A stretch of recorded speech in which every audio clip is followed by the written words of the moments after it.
is this a danger that I'm going to lose my ability to think? Well, it's an atrophy, right? Yes. Realistically, right? Like that's where the grit part comes in. You are atrophying the space, the connection between I have a jumbled mess in my brain and I have a clear, right? Like you're atrophying a muscle. It's in a cast. Welcome to the Homeschool Perspective, where seasoned homeschooling moms share tips, insights, and resources to empower your homeschool journey. Welcome back to the Homeschool Perspective podcast. Today, we are diving into a topic that is shaping the world for our children and the world that they will grow up in: artificial intelligence. AI is no longer just the stuff of science fiction. It's a tool that many of us are using daily, whether we know or not. From helping us with household management to streamlining homeschool planning and learning, AI is offering incredible potential for homeschooling families. But as with any powerful tool, it comes with challenges, especially when it comes to how our kids interact with it. In this episode, we're going to be exploring what AI is, how it works, how we can harness it to support our homeschooling and parenting journey. But we're also going to be discussing the potential concerns with its use and expansion, and how we can prepare our children to navigate the complexities of an AI-driven future. By the end of this episode, we really hope that you feel more equipped to make decisions for your family about how or if, maybe even when, you're going to utilize AI intentionally. Grab your tea, maybe get a notebook for this one, and let's get started. All right, you guys. This is probably going to be at least a 2-part episode, just like, let's just put it out there.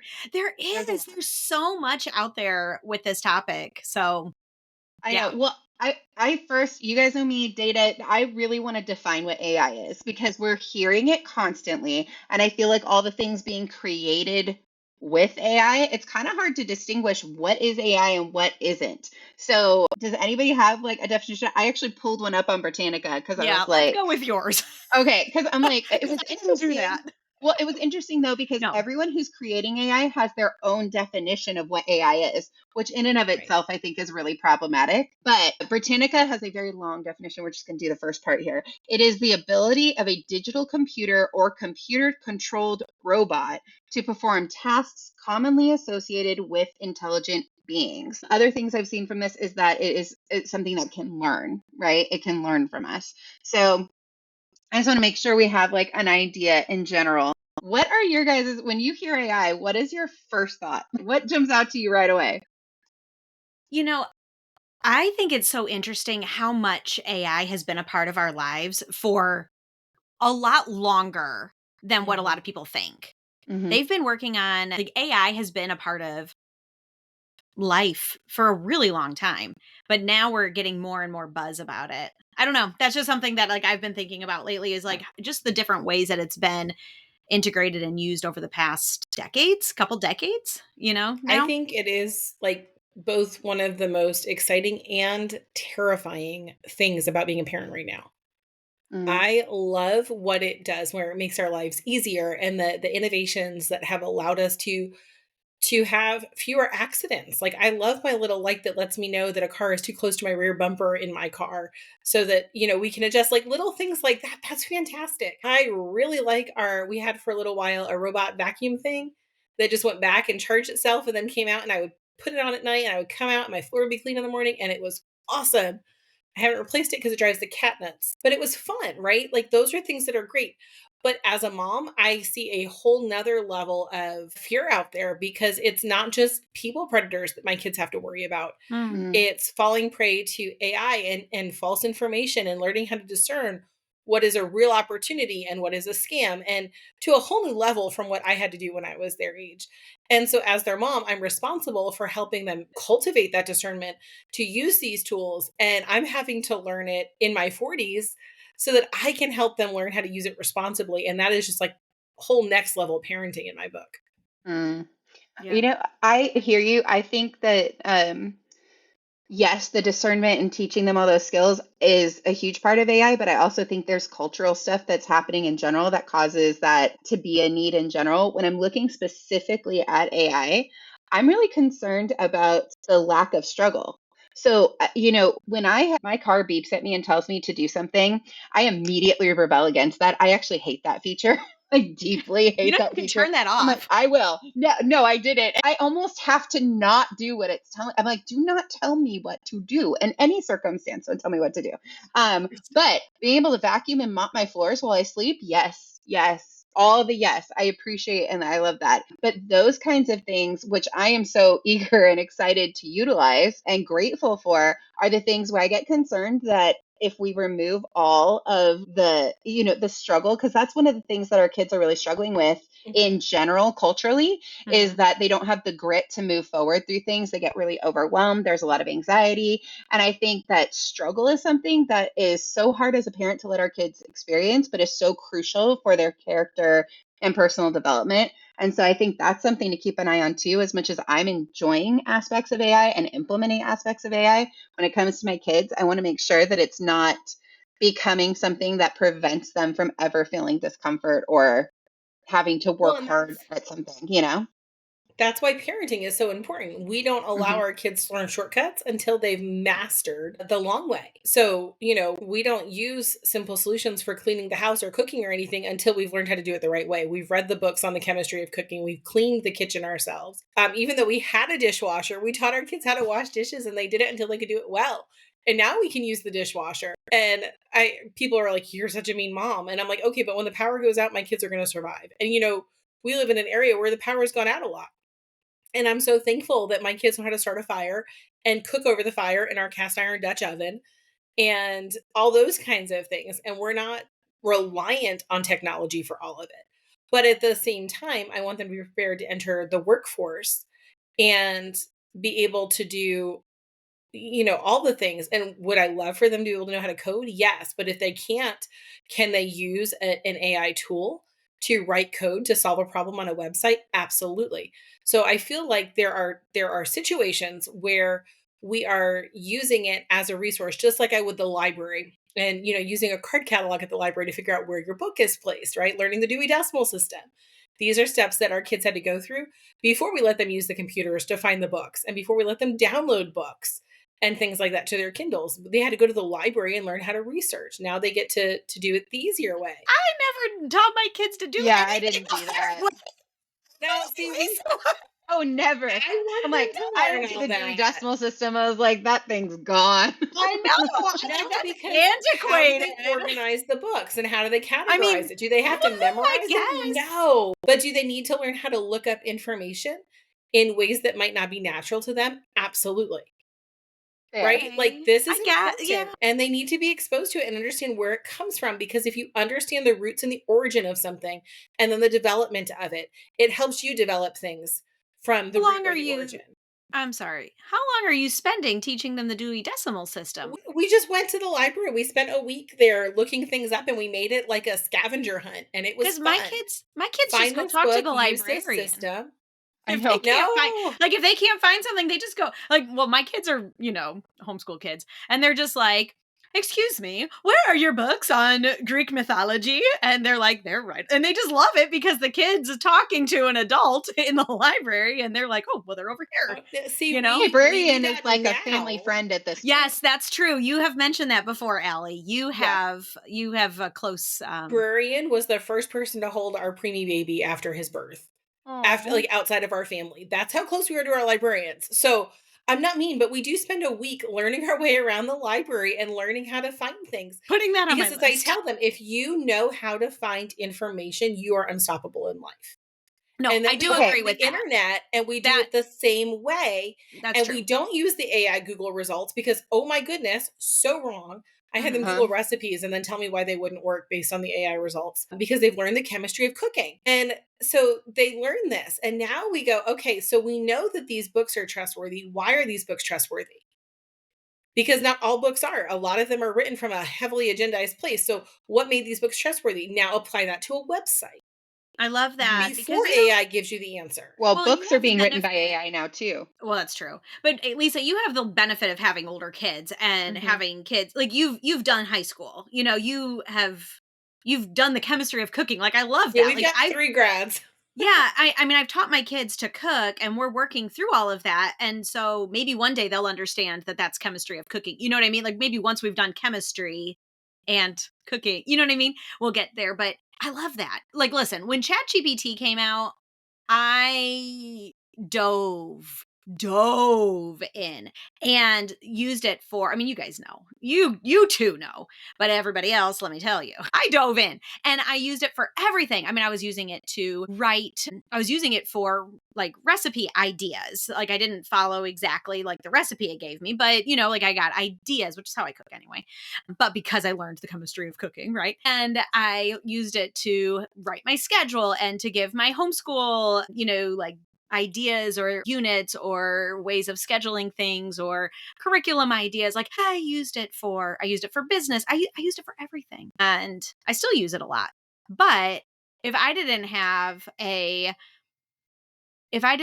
discerning, I don't know, like mindset about it, or if I didn't have those critical thinking skills, really is what it is, already developed, I don't know. Like, I don't know. Well, And you're using it as like a way to almost organize your thoughts, right? yes, Like yes. you're using it as a way of getting all the stuff that's up here formalized into a place where you could be like, yes, I'll take that. No, I won't take that. And Yes, it's I'll take really that. Yeah. helpful. It's really helpful because a lot of times I have a jumbled mess of stuff in my head and it needs to be organized. And when I brain dump, or now you can talk to ChatGPT, like Mhm. I just start, I'm like, okay, I go on to ChatGPT, push the microphone feature, and I'm just like, listen, I've got a lot of things on my mind and I just need to get it out. And I just start like brain dumping to ChatGPT.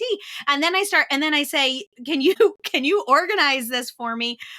Help me organize my thoughts, or put this into like help me figure out what the priority is here, or whatever. And then I just brain dump on it. It is really, really helpful. But have I lost my ability to think? Or not that have I, but am I? Or is this a danger that I'm going to lose my ability to think? Well, it's an atrophy, right? Like, I mean, Yes. realistically, right? Like, that's where the grit part comes in. You are atrophying the space, the connection between I have a jumbled mess in my brain and I have a clear, right? Like, and Mm-hmm. I'm not that, not as a judgment, but that is, you're atrophying a muscle. It's in a cast now, right? Like, it's just sleeping. You're letting someone else do that. But on the other end of this, I'm going, there is a skill that, when you're talking about like, the reality is that AI will be integrated into all coding, all technology, Yes. all stuff as we move forward. And there is a skill in communicating with AI. My husband used to always say, because I would get so frustrated, like tech's not working for me, this isn't working, whatever. And Mm. he's in tech. And he'd be like, computers don't think. Computers do this is the thing, yes or no. This is the thing, yes or no. I know it has an actual name, but I don't know what it is. That thought process that computers have is not thinking, it's a Binary. system. There we go. Thank you. And that with AI, when we're communicating with AI, in order for it to actually produce what we want it to produce and produce at the quality that you need, etc., like get the right answer and make sure it's clear and all of that, you have to learn the skill of communicating with AI, which is a completely different Mhm. way of communicating than we do with humans. Mm-hmm. So it's such a hard thing because, like, you guys know the term Luddite, but like, okay, Yes. yeah. So like we hear it, Luddites are the people who don't want to accept new technology. And it goes back to the industrial age where, there was a group of people, there was actually a man named Luddite who was like leading a group of people who are like, we will not take on this technology, these machines. This is horrible. We are leaving society and all of this Mm-hmm. stuff. And there are more and more people talking like that every day. And I'm like, I can get both sides here. Like I get it. But the reality is that this is getting more and more integrated. It's not going to get separated. And I don't think there's an amount of,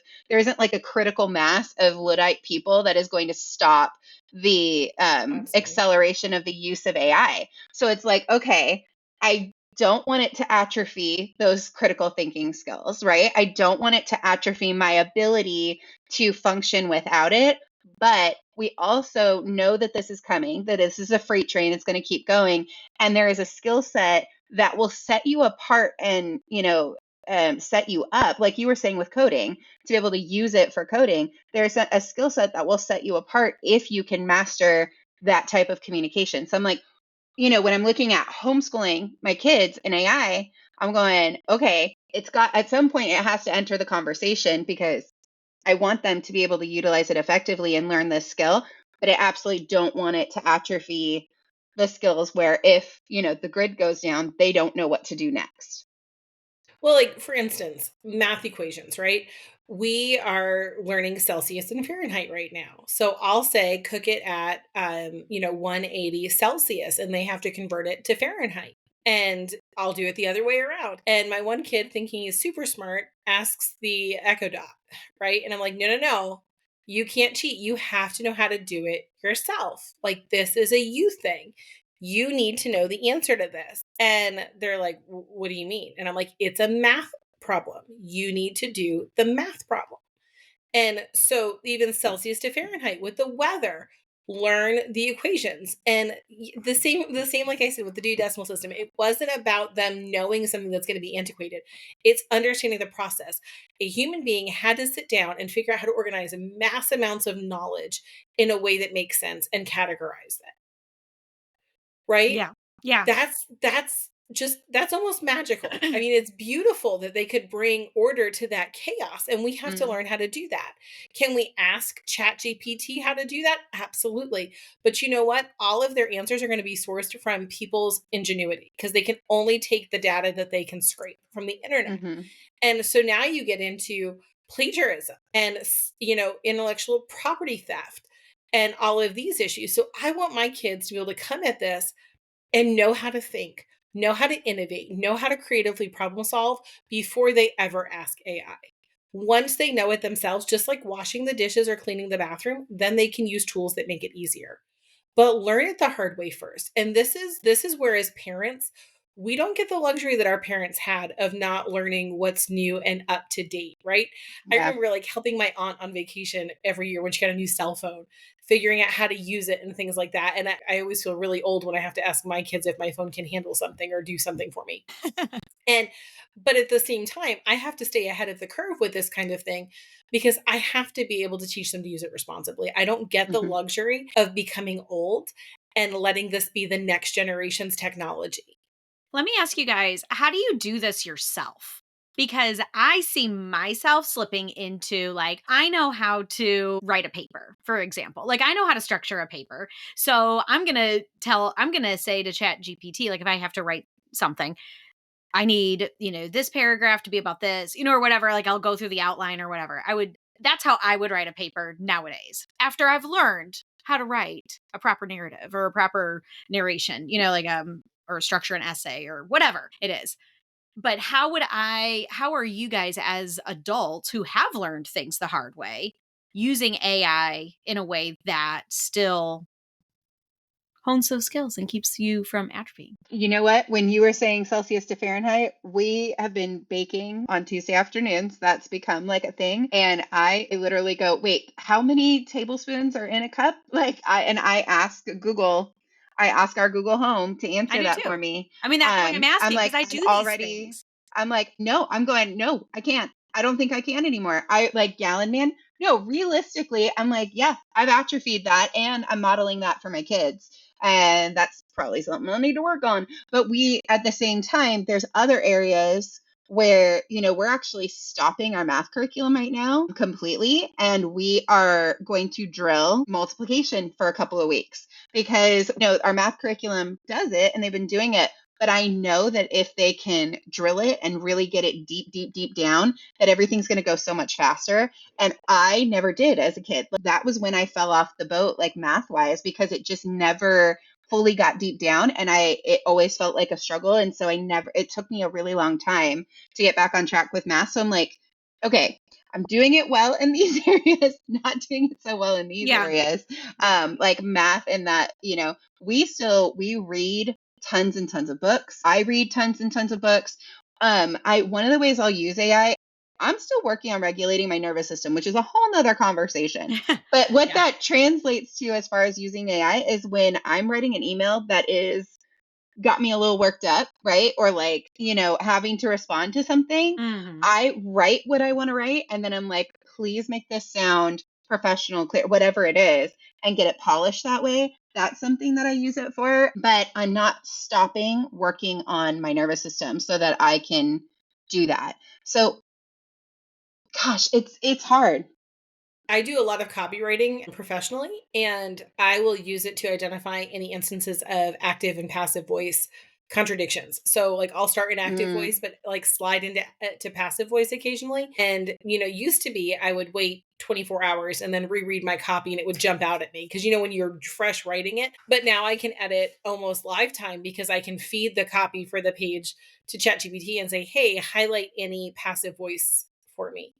And it does. And I love that. I've used Grammarly for years mm. while I was getting my college degree and things. And I mean, really, that's AI. And, Microsoft Word had spell check and grammar check. That's I'm saying AI. it's So been they're, around forever. Like, I Yeah. don't think I would The be little half. paperclip guy. Yeah. yes. Yes, I don't think I would be able to spell. And I'm not a naturally good speller, even though I have always read. And that's what they say. Like, the more you read, the better speller you'll be. Not And everybody. not for me. And I have a child like that as well. So I get it. I'm like empathetic with that kid. Poor thing. But spell check has taught me how to spell certain words, like what's that one word that that everybody spells wrong? It starts with, what is that word? Anyway, like anyway, I don't know, but there's now I a want to know because I'm like, I did I know. spell it wrong? Because uh, I pride myself on my spelling. Now I need to anyway, know. it's a word, like a commonly misspelled word, and I was misspelling it for years, and then I kept noticing the pattern, and then I found the little word inside of it when I would see it with the little red underlined squiggly, and then I not now that's a word I don't misspell anymore. So like, yes, like it's been around for forever, I guess is what I'm calling that back to. So, okay. So I feel like summarizing here, we know that AI is not always accurate, right? Like the Mhm. recipes. We know that it can atrophy. So it kind of sounds like, I know in our house, like with something like Grammarly, we're not going to use, just like you were saying with the chores, we're not going to use Grammarly with the kids until I know that they can tell me what parts of speech are happening and what's going on. So they have that base knowledge, knowing full well that they could still atrophy that muscle later. At Right. least they would Yeah. be able to like check against it. I think it kind of all circles back with, and tell me what you guys think here, but I feel like it circles back to, this is here, it's not going anywhere. Mhm. And we have to take on more, like a higher level of responsibility in relation to its use because Yeah. of that, Yeah. right? 100%. Yeah, absolutely. Like I like also it's think, not going anywhere, and yeah. we have to learn how to live with it and be responsible as parents, especially homeschool parents, in how we are using it in our homes and teaching our kids to And we Mhm. use can't it or when to use it. we can't, I have a friend who is like, do I really have to teach this part of math? Because Mm, she hates that part of math, right? Like she's like, I don't like it. I don't want to use it. And so in her life, she would definitely use AI to bridge that gap for her. I mhm, think that's another thing we as homeschooling parents have to be really aware of, that mhm. we don't get to stop doing the uncomfortable stuff because this exists, if we want our kids to be able to thrive as AI continues to expand. Yeah. It's Have just a you matter of being responsible. have you seen those those programs that are like taught by AI? Like, I'm thinking of like the language learning ones that it's like you have an AI tutor that you talk with in another language. It's so There are creepy. entire schools that are now exclusively AI, and I really think we need to dive into that more. I think we need to Yeah. dive into it more because it is everywhere. We're talking, what is the Star Trek, the guy that does this? The Vulcan schools. Like we Yeah. are talking full on Vulcan schools are happening right now. And Yeah. That's I awful. think there's more of a conversation to be had with that. But I do hope that everyone listening today has a little more information about what AI is, what it means, and things to consider, some thoughts to consider. We would love to hear what your thoughts are on AI and how you're using it right now. And if any of this conversation kind of triggered some more conversation for you. So please share that with us. We'd love to hear it. And we'll see you next time because we're not done with this conversation.